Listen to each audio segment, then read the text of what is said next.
Every night, after the last person left and the lights dimmed down to just the safety ones, he came in with his cart, bucket of water,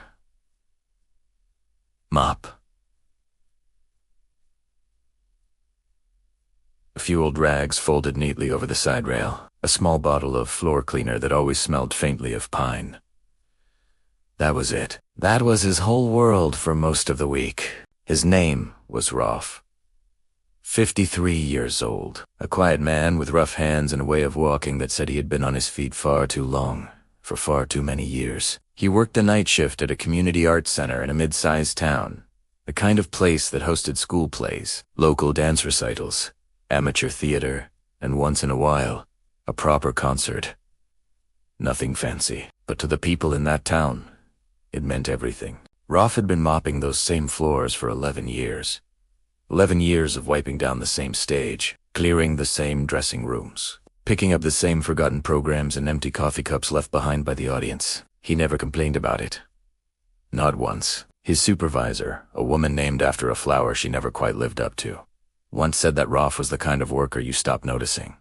Not because he was invisible, but because everything he did was so quiet and so consistent that the building just seemed to take care of itself. Nobody asked him much. He never offered much. He clocked in, did his work, clocked out. Some of the other staff said good evening when they passed him in the corridor. A few of the performers would nod at him as they left. Most looked right through him the way people look through windows, aware there is glass there, but not really seeing it. But here is the thing about Rolf that nobody in that building knew. Before the mop, before the night shifts, before the 11 years of quiet and routine, there had been music.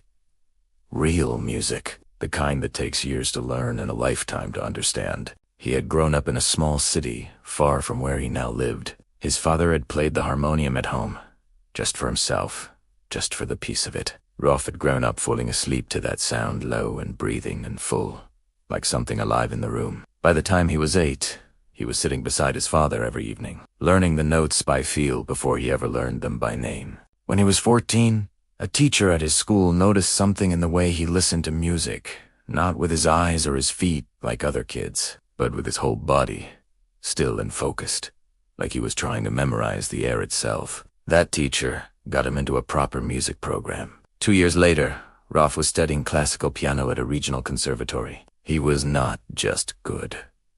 He was the kind of student teachers talk about in quiet voices, the kind where the word gifted feels too small. He played for 6 years. Competitions. Recitals. A few small concerts that drew real audiences who came specifically for him. There was a moment, somewhere in his early 20s, when the path ahead of him looked clear and bright. A life built around music, around the piano, around the extraordinary thing he had been quietly growing inside himself since he was a child sitting next to his father. Then life did what life sometimes does. His wife got sick. Not suddenly, it was the slow kind of sick. The kind that creeps in and rearranges everything without asking. Treatment after treatment. Hospital visits that stretched into hospital months. Bills that came in like rain and never seemed to stop. Rolf put the music down. Not all at once. First he stopped performing.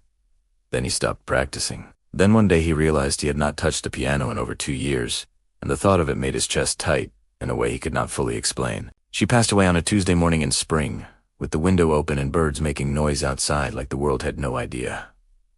Rolf sat beside her until the nurses came. Then he went home, sat in the kitchen for a very long time, and did not cry. He was not sure why. Maybe he had already done most of the crying on the inside. Over the years, in all those hospital corridors. He moved to a new city 6 months later. Fresh start, people said, as if grief was something you could leave behind by changing your address. He found a job. Then another. Eventually he landed at the art center, and the art center kept him. And somewhere in that routine he found a strange kind of peace. Not happiness exactly, but steadiness. The comfort of knowing what each day would ask of him and being able to answer it. Every night at work, he would wipe down the stage last. He always did it. He would mop the wide board slowly, working from the back to the front. And when he reached the piano, the old Steinway that sat center stage, a little worn on the legs but still beautiful, he would stop. Every single night, it would stop. He had a specific cloth, he kept just for the piano. Soft, clean, folded in thirds. He would wipe down the lid, the fallboard, the sides, careful, gentle. The way you touch something you respect. And then he would stand there for just a moment, his hand resting lightly on the closed lid, not pressing, not playing, just resting. None of his colleagues ever saw this. It happened too late at night, when everyone else was long gone. It was a private thing. Maybe the most private thing left in his life. He never lifted the lid, not once in 11 years. There were nights he wanted to. Nights when the hall was so quiet, you could hear the building breathe, when the stage lights were all off except the ghost light. That single bare bulb on a stand that theaters always leave burning alone in the dark. And the whole place had this strange, held feeling, like it was waiting. On those nights he would stand at the piano a little longer than usual. His hands would itch in a way that had nothing to do with the cleaning products. But he never opened it. It had been too long. That was what he told himself. The hands forget. The fingers stiffen. You cannot just sit down after all those years and expect anything good to come out. Better to leave it. Better to keep the memory clean and unbroken rather than ruin it by trying. So he kept the outside polished and the inside sealed. And every night he went home alone and made tea and sat by the window and thought about very little. Or at least that is what he told himself. The truth was, he thought about music almost all the time. He just did not let himself think about playing it. Then came the night of the charity concert. It was a bigger event than the center usually put on, a fundraiser for a local children's hospice that had been struggling for years. The organizers had worked hard on it. They had sold over 300 tickets. They had a proper printed program. There were flowers in the lobby and a photographer walking around making everyone slightly uncomfortable. The hall was full and buzzing in that particular way that only happens when a room full of people are all hoping something good is about to occur. Rolf had finished his cleaning early and was supposed to wait in the back corridor until after the performance, then come in to clear up. He was sitting on a plastic chair near the stage door, drinking tea from a thermos, when he heard the commotion. Voices. Fast footsteps. Someone saying the word ambulance. Stood up. The pianist, a professional brought in from another city, had collapsed backstage. A sudden episode, the paramedics would later say. Nothing fatal, thank God. But serious enough that the man was being helped out on a stretcher, pale-faced and frightened, while 300 people sat on the other side of the curtain with no idea what was happening. The event director came around the corner, almost at a run. She stopped when she saw Rolf. She looked at him the way people look at someone when they are trying to figure out if they have any options left and have just run out of every other one. There is no one, she said. It was not really a question. It was the sound of a plan falling apart. From the other side of the curtain, Rolf could hear the quiet hum of 300 people waiting. He could hear the gentle shuffle and cough of an audience settling in.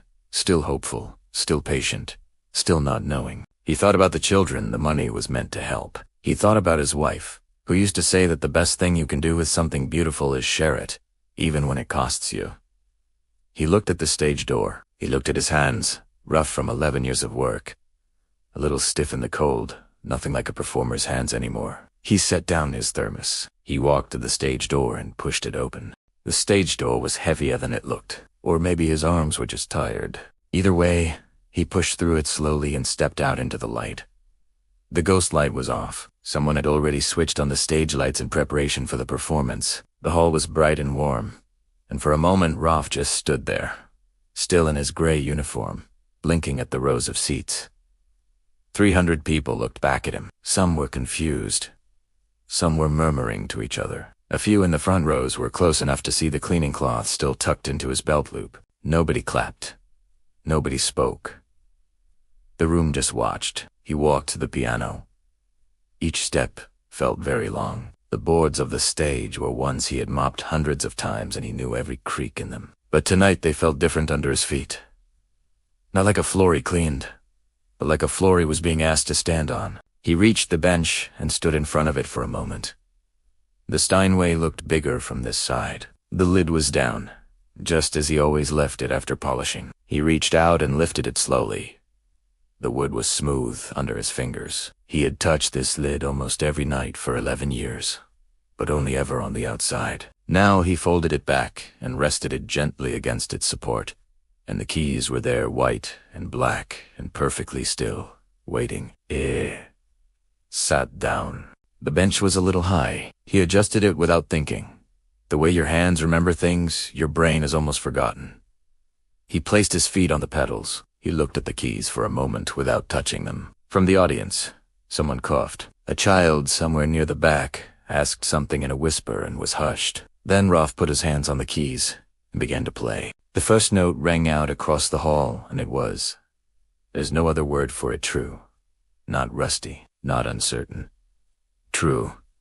The kind of note that fills a room the way a voice fills a room when someone finally says the thing they have been holding back for a long time. He played the Chopin Nocturne in E-flat major. His wife's favorite. He had not played it in over 15 years, but his hands knew every phrase of it. Not perfectly. There were moments in the first minute where his fingers hesitated, where the muscle memory had to catch up with itself. But within 2 minutes, those hesitations were gone, and what was left was something that had no business coming from a man in a janitor's uniform sitting at a stage piano in a community hall on an ordinary Thursday evening. People stopped talking. Those who had been drifting toward the exits turned around. A woman near the aisles stood completely still with her coat half on, unable to finish putting it on, unable to move at all. A man in the fourth row who had come only because his daughter had begged him leaned forward and rested his elbows on his knees and stared at the stage with an expression like someone hearing a word they had always needed, but never had before. The event director was standing in the wings. She had followed him out, planning to stop him, not out of cruelty, but out of panic, because she had no idea who this man was or what was about to happen, and 300 people were watching. She had taken 3 steps toward the stage when the first phrase of the nocturne stopped her completely. She stood there in the dark of the wings for the next hour. She would tell people later that she never made it to a chair. She just stood there the whole time. Rolf did not look at the audience. He kept his eyes down, or sometimes closed, and they played. After the nocturne, he moved into a Schubert impromptu, slow and deliberate. The kind of piece that feels like it is describing something you cannot put into words. Something about time and loss, and the strange way beauty keeps showing up even in the middle of grief. The whole was completely silent, except for the piano. Then he played something nobody in that room had ever heard before. It had no title. He had written it years ago, in the months after his wife died, sitting at a rented keyboard in his small apartment in the middle of the night, because sleep would not come and the silence was too loud. He had never performed it for anyone. He was not sure, sitting down tonight, that he was going to play it. But somewhere in the middle of the Schubert, it arrived in his hands, the way it always had, not as a decision, but as a fact, and so he played it. It was a quiet piece. Not dramatic, not the kind of music that crashes and demands your attention. It was the other kind, the kind that just sits beside you. It started very simply, almost like a lullaby, and then it moved through something that felt like a long walk through a place you loved and might never see again. And then it came back, gently, to where it had started. When it ended, the last note faded so slowly you could not quite tell the exact moment it was gone. It just became silence. The hall stayed with that silence for several seconds. Then a woman in the second row started crying, not loudly, the quiet kind, and then the man beside her, and then a few others. There were children in the audience who did not fully understand what they were watching but felt something in their chests that they had no name for yet. The particular feeling that live music makes when it is played by someone who is playing it for a real reason. The applause, when it came, was not the polite kind. It was the kind that rises from the floor. People were on their feet before it started, and the sound of it filled the hall from floor to ceiling. And Rolf sat at the piano for a moment longer, his hands resting in his lap, his eyes still down. Tenny stood. He turned to face the audience. He gave a small bow, not theatrical, just honest. The kind of bow that says thank you for listening rather than look how well I did. He was still wearing his uniform. He had not changed. The cloth was still tucked in his belt. Nobody saw the uniform. Or, rather, they saw it, but it did not mean what it had meant an hour ago. An hour ago, it had made him invisible. Now it was just what he happened to be wearing. Backstage afterward, the event director could not speak at first. She just held his hand with both of hers and shook her head. One of the stagehands, a young man who had worked there 2 years and passed Rolf in the corridor almost every night without saying more than a nod, sat down on a crate and said nothing for a long time. Then he said, "I didn't know." And Rolf said, "That's all right." The fundraiser raised more money that night than any event the center had ever put on. People gave on their way out. Some turned around and gave more. The hospice received enough to keep running for another full year. A video taken on a phone in the 8th row made its way around online in the weeks that followed. It was shaky, and the sound was not perfect, but you could see the man in the gray uniform at the grand piano, and you could hear what he was doing, and that was enough.